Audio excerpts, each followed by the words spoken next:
I think YouTube can probably hear me now. I'll be right back. I just wanted to get the stream started before I ran downstairs. I'm just crazy day, crazy day.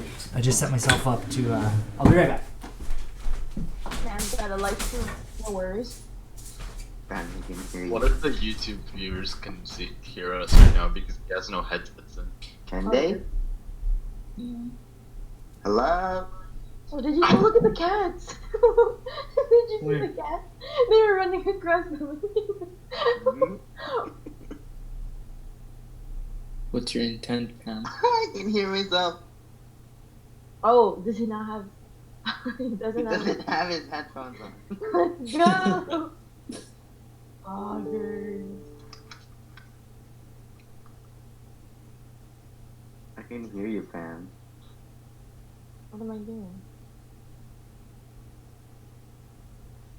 Yes! Now be careful, guys. Whatever Nah, stays on you. It's recorded. So? You can always cut it. I don't think that's... But it doesn't do it, I think. Yeah. Yeah, let me hear. I'm gonna go on YouTube too. Chidori. Whoa! Yeah, his... As you can tell, Mr. Bennett's mic is going off when you talk. Oh, let's go. Oh yeah. Serious? What the heck? Are they commenting?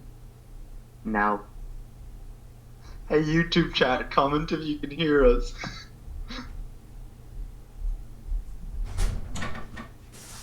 Oh, I just feel so bad if the YouTube channel there's just like intense vibration going back and forth. Okay. Oh, I guess, yeah, I don't have my earphones in, so, you guys were broadcasting to YouTube. I hope you weren't inappropriate. I want to know if that actually worked. I'm gonna pull this up on my phone right now and see. You won't be able to hear yourself now. I've got my earphones in. I'm out of breath. We're on the second floor. The laundry's in the basement. Okay. Got my exercise for the day. I mean, not really, but wait, can you guys can't hear yourself now though, right? No. Yeah, if you go to the beginning, I think, yeah, because I had you on my speakers because I wasn't set up. I'm just kind of running behind.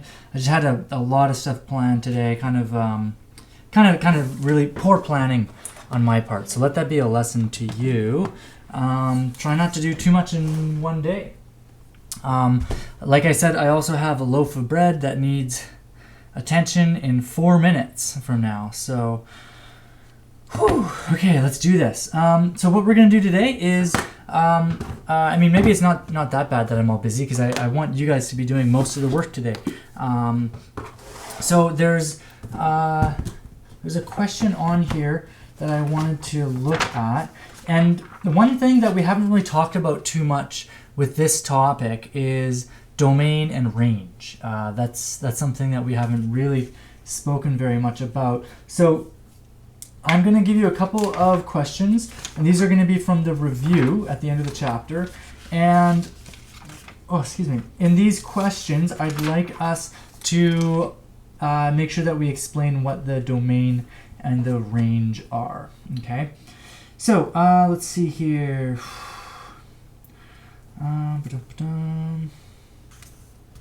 Okay, I want to do, let's see, come on, domain and the range. Where was that question? I had a really good question set aside for you guys. Maybe it was not in the review. Yes, come on, where is it? I just had it a second ago. Sorry guys, I know that this is kind of boring. Shoot, I had a really good question set aside, then I closed the book and now it's gone. Okay, you know what? I'm just going to I'm going to make up my own question here, because why not? I can't seem to find the one that I want anyways. Okay, so yeah, what we'll do, I'll just give you this one. So graph, and this should keep you busy for maybe 3 minutes. I'm going to give you 3 minutes for this one. So we're going to graph the reciprocal of y equals negative 1/3 of x plus 2. Okay, I want you to graph the reciprocal of that. And I want you to state the following things.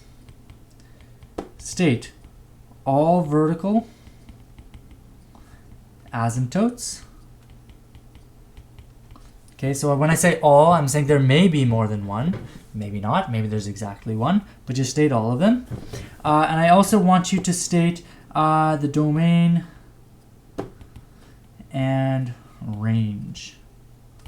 Okay, so state the domain and the range. Okay, so so that's your task. I'm going to give you 3 minutes. 3 minutes. And then when we're done, we'll go check out my bread and see how that's doing, and then we'll do another question.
That's my bread.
Okay, that's time. We're going to take a quick pause, and I'm going to show you my bread. So hold on just one sec.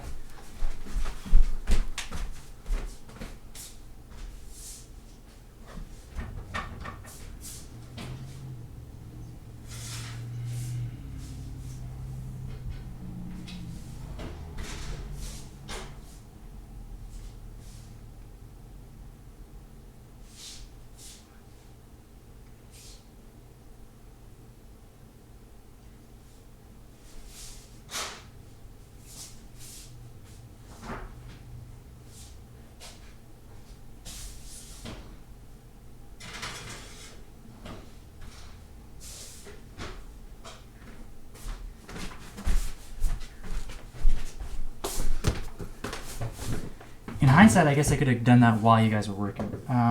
Here, check out my bread for the day. It looks pretty tasty. Just gonna airdrop it. Give me 2 seconds. Okay, there it is. Yeah, check that out. Mmm. Yummy.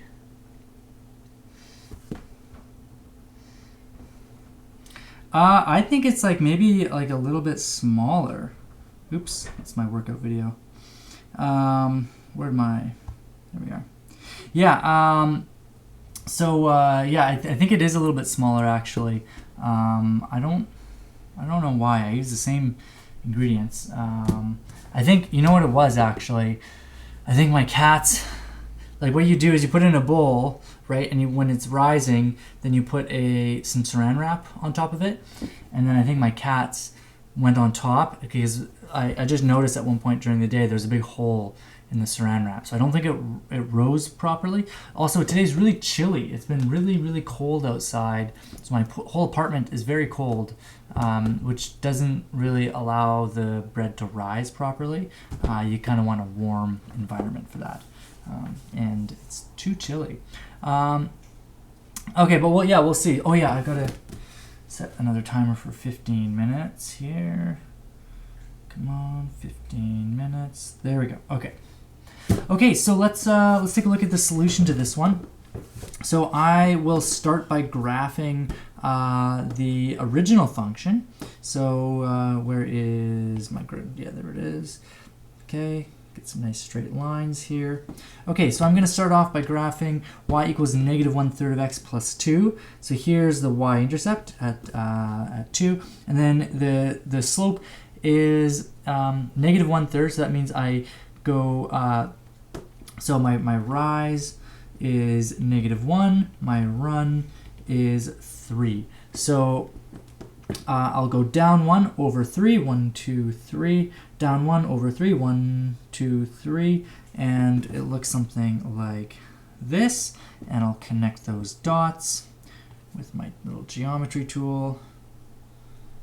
There we go. Perfect. Okay, let me just adjust that slightly. There we go. Okay, so there's my linear equation. So here is the line y equals negative 1/3 of x plus 2. But right off the hop, we should be able to see that we've got a vertical asymptote right over here at the x-intercept of our graph. And it's a little bit janky, but I think that's okay. And then let's start graphing some of the other points. So where here, I'll do it in orange. So right over here, this is the point. This is the point. Like this, the y value here is 1/3, right? Because the slope is negative 1/3, right? So if I start here, here's 1, here's 2/3, and here's 1/3. So 1/3, the reciprocal of 1/3 is 3. So I'll have a point right over here. I'll erase these guys here as well. There we go. Okay, the next point I'll do is maybe this one over here. This is a point 1, so the reciprocal of 1 is 1, obviously. And then the next one over here, the reciprocal of 2 is a half. The reciprocal of 3 is a third. And we get something that looks sort of like this. Okay, that looks good. And on the other side, we get pretty much the mirror image. So I think that the reciprocal of 1 would be over here. So that I would get that point. And then over here, I had the point a third. So this is negative 3 over here. And then I'll just sort of approximate this shape based on the way the other shape looked. Okay. And that's pretty much it. So there is our graph. I'll just include some arrows where we need arrows. And that looks pretty good, I think. And maybe what I'll do is I'll extend this purple one. Oh, I think what I can do is I can actually resize it like this. And, ooh, look at that. It looks a little thick now, but it's okay. Okay, perfect. So that's actually too long. Let me erase it. There we go. That looks a little bit better if I chop it off there. Okay, so that I think that looks really good. We still have to talk about the vertical asymptotes, the domain, and the range. So I'll just include the vertical asymptote just right over here. I'll write vertical asymptote at x equals, what was that? 1, 2, 3, 4, 5, 6. X equals 6. Right, that is where y is equal to 0. So again, if we wanted to solve that algebraically, you could set 0 equals negative 1/3 of x plus 2. And that would give you the point, well, bring the 2 to the other side, you would get negative 2 equals negative 1/3 of x. And then eventually you would get x equals positive 6. So that is our vertical asymptote. And I think, oh yeah, and then the domain and the range. So the range, let's start off with the domain. Let's do domain. So the domain. Okay, and this is something that we haven't really talked about yet. So let's think about what the domain could be. So remember, the domain talks about which values you cover from left and right, like which values of x can you have. And in this case, you can have all the values of x except for one. There's just one value that we can't have, and that is where we have this vertical asymptote. So our function is defined everywhere except where x is equal to 6, right? So our reciprocal function can be anything we want it to be except 6, okay? So the domain, we can write this in several different ways. I'll start off with interval notation. So I'm going to start at negative infinity, and then I'm going to go to positive 6, but I'm not going to include 6. Then I will write the union. So I've got the union like that. And then 6 to positive infinity. Okay, so the union, that kind of just means like join these two things together as one. Okay. Another way I could write this is I could use set notation. So set notation. I could write the same, and this is where you get to choose which you prefer, either interval notation or set notation. So you could say the following. You could say that x is a real number such that x is less than 6 or x is greater than 6. Okay, so you could have any number that's less than 6 or any number that's greater than 6, but you can't actually be equal to 6. Another way you could write this, I mean, there's so many different ways of writing this,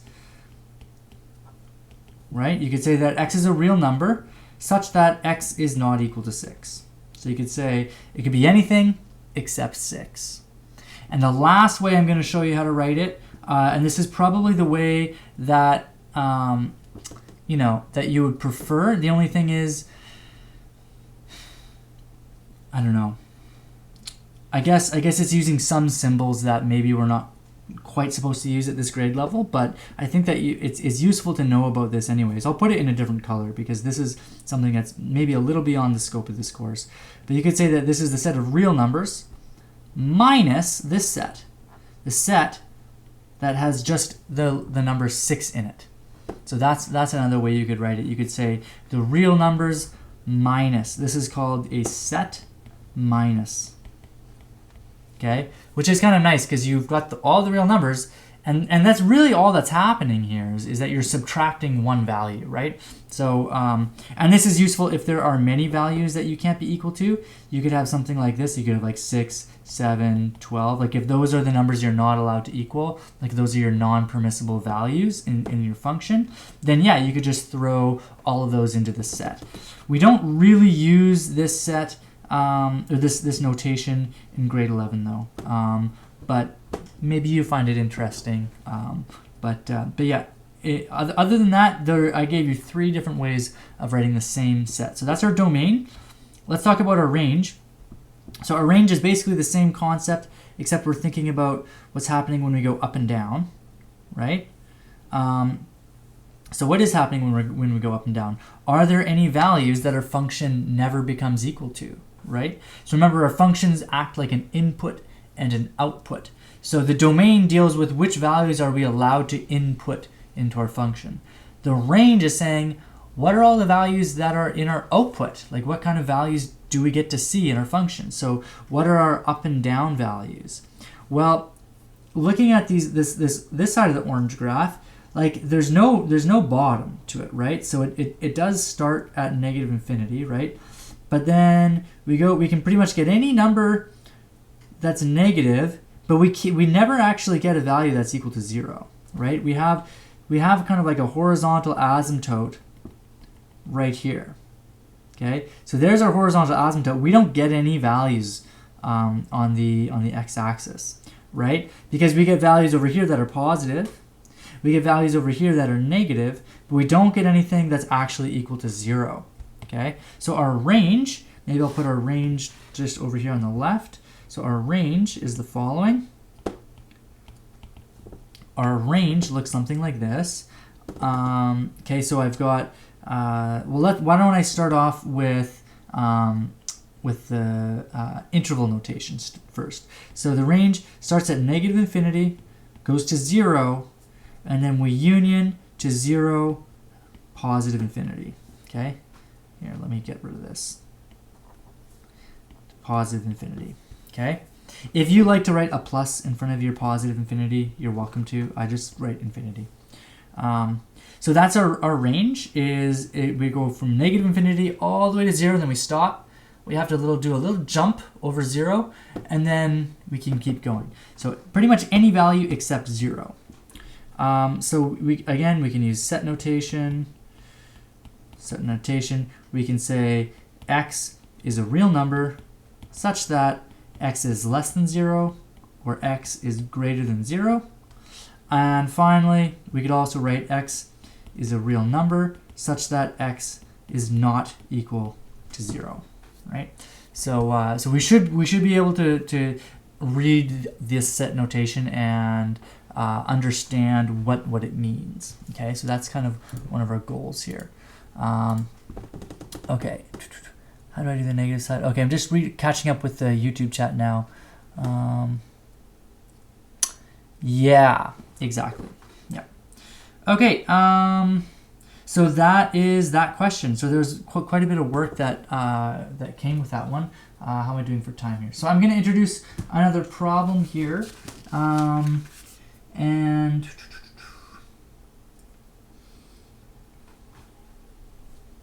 let's see here. Okay. I want to do a very similar question. So graph y equals 1 over x squared minus 25. Okay, so x squared minus 25, that's what I want you to graph. Actually, you know what? No, that's too much. Let's do x squared minus 9. Yeah, we'll do x squared minus 9. That way your graph won't be too big. So I want you to graph this one and then state all vertical asymptotes and the domain and range. Okay, I will give you, let's say, 4 minutes for this one. It's slightly more challenging. And okay, I guess I'm gonna have to do this. There we go. Okay, 4 minutes, starting right now.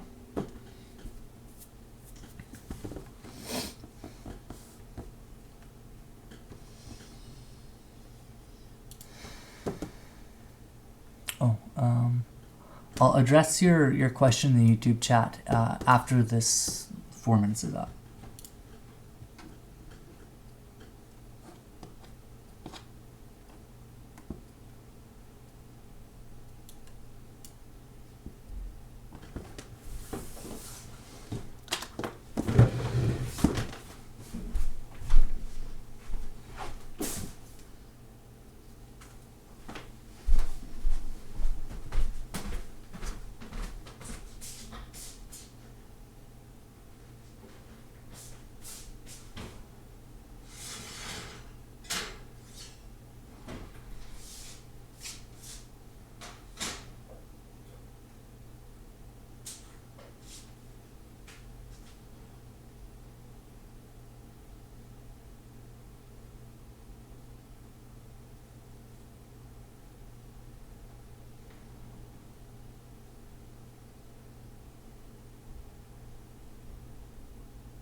not for you, that's for the bread.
Okay, time's up. Okay, check out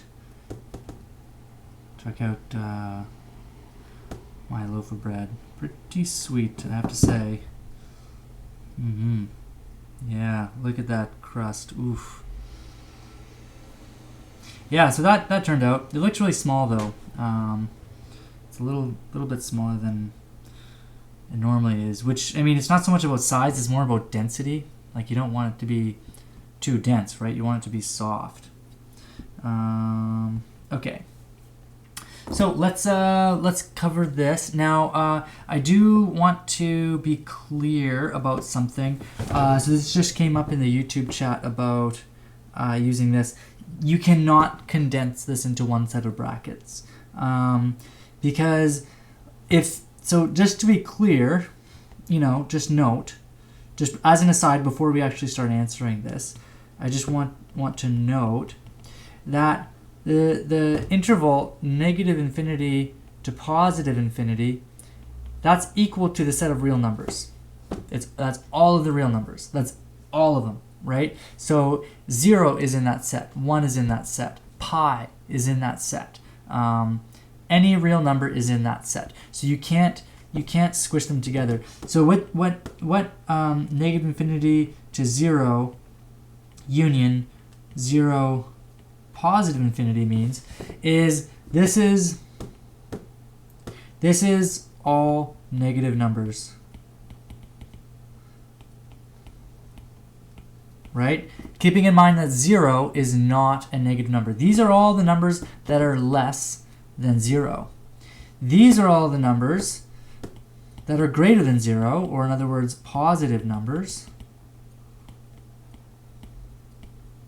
Okay, so these are all numbers that are less than 0. These are all numbers that are greater than 0. 0 is not in this set, right? So we've kind of glued them together, but there's still that tiny, infinitesimally small gap between these two sets where 0 lies. So it's almost as if like you cut it down the middle and then glue it back together, and there's like a seam right down the middle, right? It's not perfectly continuous, right? There's a tiny little gap in it, and that gap is right over here at the point 0. Now, again, this is kind of working into territory that isn't quite in a grade 11 class, but because you asked, I'll just bring it up. So like if I were to go from like negative infinity to 0, and I included 0 with a square bracket, and I took that union and did something like this, then yes, this is actually equal to the set negative infinity, positive infinity, right? Because this set actually includes 0, right? So this is all the numbers that are less than or equal to 0, right? So it could be equal to 0. or equal to 0, right? So 0 is in this set. So this would be all the numbers that are less than or equal to 0. This would be the numbers that are greater than 0. So that's all the numbers, right? That's all of them. So this set here is actually equal to the set of real numbers.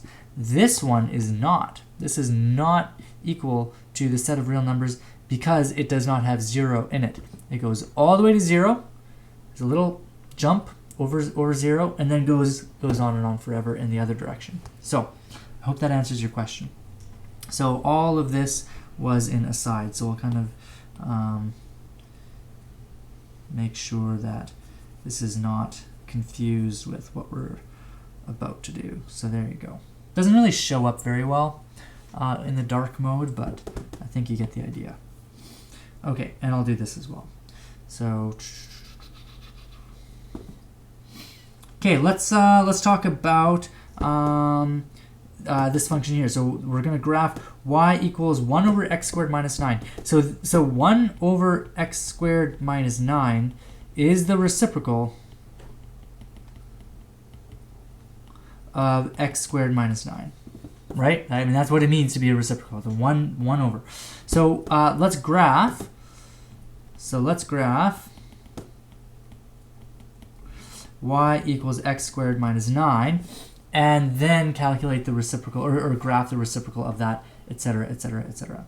So let's start off with our graph, and my graph has got to go down pretty low. So you know what? I might actually just start on the new page. So maybe, oopsies, I did not want to include the highlighter. Give me 2 seconds here. Ay. Come on. What? Sorry, folks. There. Okay. Oh yeah, I can't even. Yeah. It's weird that you can't drag it onto a different page. You think that that would be a feature that you could do. Okay. So yeah, let's graph x squared minus 9, and I'm going to give myself a brand new set of coordinates. So I'll make it nice and tall like this. Okay, and I know that from experience, I know that this goes to negative 9. So 1, 2, 3, 4, 5, 6, 7, 8, 9. And I'll go a little bit higher. So here's my x-axis right over here. There we go. And let me just erase this guy right here. Oh, oops. Sorry, guys. There we go. Okay, perfect. So there's my graph. Or there's my coordinates anyways, and this is equal to x plus 3 times x minus 3. We had a very similar question to this yesterday.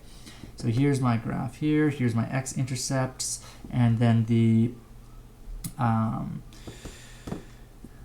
y-intercept is at negative 9, so 1, 2, 3, 4, 5, 6, 7, 8, 9.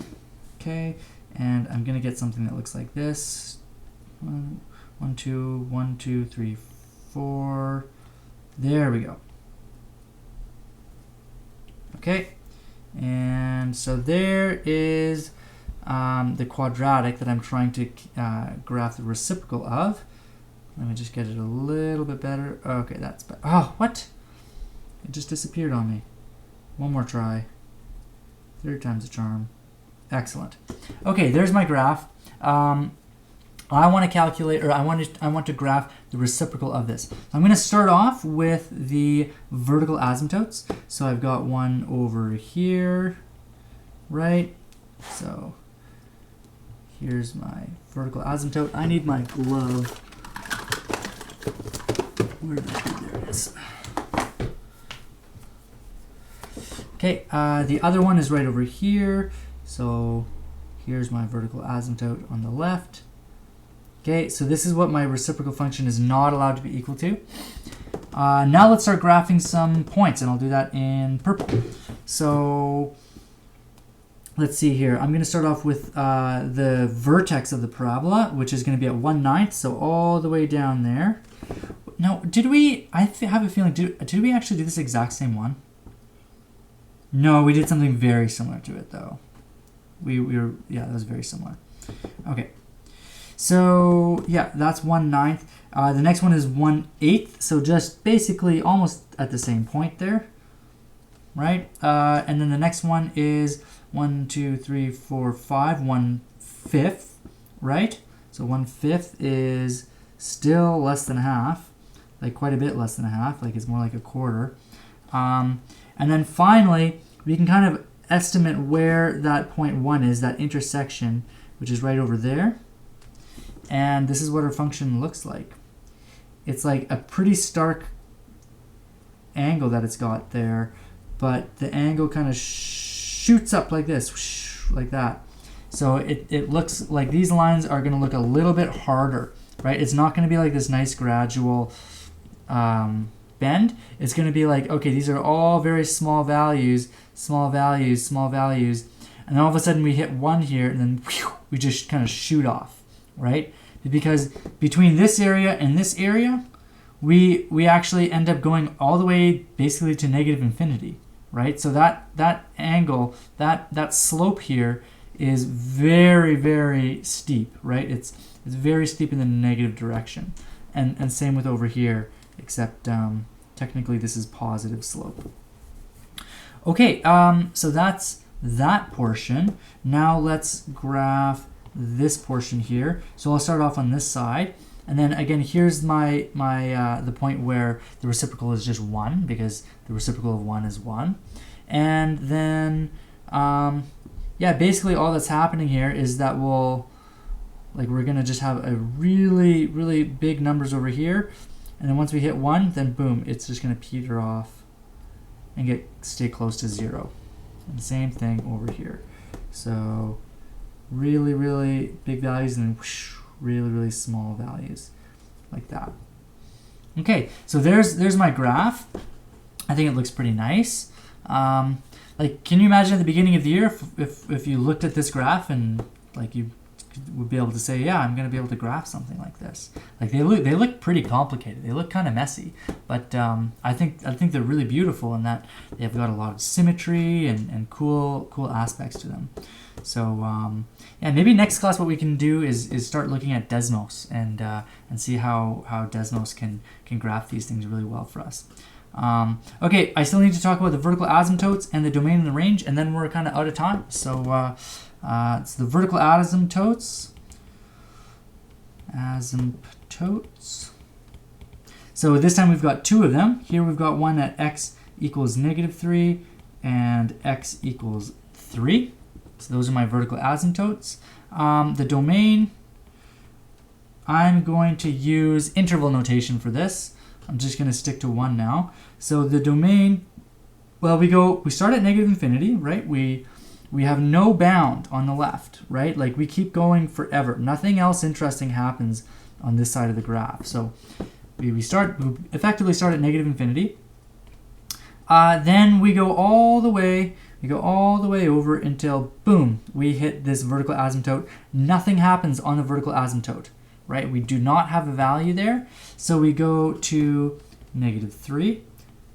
Okay, I'm going to take a union. I'm going to pick up where I left off, okay, at -3, and then actually I should have an empty point there because I'm not there, and I keep going, and then boom, oh, there's another point over here, and oh, I can't be equal to +3. So I go from -3 to +3. Okay, you don't have to include the plus sign if you don't want to, but maybe it's a little more clear. And I just want to make sure that my head isn't blocking this. And then I take another union, and then I pick up where I left off. So basically, just to recap, this portion here, I'm going from here to here, not including this. And then I go from -3 to +3, right over here, but I don't include this.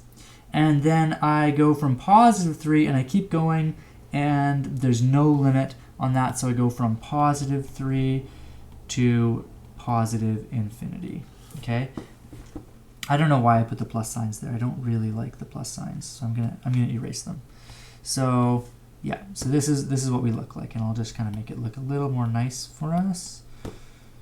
There we go, much better. Okay, so that's the domain, and the range. The range, same story with the range. So the range is saying, okay, well, which values of y do I have? Like which values up and down? Well, it looks like the lowest value that I have is this point. Oh no, I'm looking at the blue. I'm looking at the blue one. We're looking at the purple one, right? So the lowest value that we don't have a lowest value, right? The lowest value, like there's no lowest value that we can have. The lowest value is negative infinity. So we'll start at negative infinity, and then we'll go all the way up until, well, it looks like the highest value that we have here, boom, we just stop right here. This is the highest value right here. You may be tempted to say, oh yeah, that's the point 0, but it's not. There's a tiny little gap here, right? So we stop at 0, we don't stop at 0 here, we actually stop a little bit earlier than that. This is the point 0, negative 1/9, right? Because it is the reciprocal of this point right there. So let's write that down. So I go all the way to negative 1/9, and this time I actually do include it, right? We do have a y value that is negative 1/9, so we include it. So we include it with a square bracket, and then I'll take the union. And well, there's actually a whole gap, so I don't actually start where I left off again. So I stopped there, but there's this little space here, right, between 0 and 1/9. And the next biggest value, well, would be almost 0, right? So over here we get very close to 0, but we're not actually equal to 0. So we'll start at 0, but don't include 0 because there's no y values that have 0. And then we will go from 0 to positive infinity. Positive infinity. Okay, so that's what our range is. So this is where range actually starts to get a little more challenging and not quite as obvious. So that's your domain and the range. And yeah, okay, so I guess that's it. I went over by about 6 minutes, but I did start a little bit late. So let's see what I can do here for a review.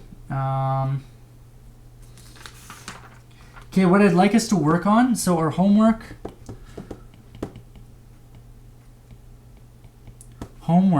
and I'd like you to spread this out. This is the homework that I'd like us to be complete by Monday. So you don't have to do all of this tonight, but I'd like you to do the chapter review. So page 410 to 412. 412. And that's the chapter review. Okay, and I want you to do that by Monday. Okay, so there's your homework. Exit slip today. Say hi. That's all. We've been doing lots of the same stuff, so yeah, just say hi. Keep it simple. You know, say how you're doing if you wanna share. And I guess I'll just end class with a very charming shot of the cats just taking a little cat nap. Hold on a second. There they are. Yeah, they're just sleeping. That's all they do these days. Just sleep, get into trouble. Yeah. I know, wouldn't it be nice to be a cat? Oh my gosh. Like all they do is just sleep. It's, man. And then they wake up and play, and then they get fed. It's like the life of a king, really. Anyway, I'm gonna go. I'll talk to you guys tomorrow. Tomorrow's Thursday. We're gonna keep on doing some review. I still actually haven't read your exit slips from yesterday. I'll quickly see them, like, because yesterday I asked, I think I asked like how this stuff was going, like if I was going too fast. I'm just going to quickly see how you guys are doing here. Oh, some people already said hi. That's awesome. Okay. What the heck? Grade 11. Yeah, we did go a little fast. Yeah, looks like we should do some more review. Okay, cool. That's what we did today. Little fast. Yeah, someone else is saying we went a little fast.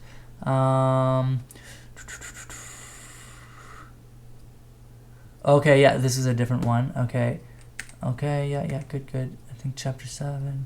Okay, yeah, okay. So it sounds like there's a pretty big consensus that yeah, we went pretty fast, but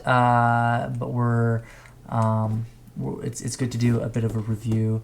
So yeah, okay. Someone is saying, yeah, 7.3 was a little rushed, and same with 7.4. So we'll do some more examples. So yeah, we'll keep doing some examples and doing some practice over the rest of the week. And until then, I'll talk to you guys tomorrow. Okay, bye bye.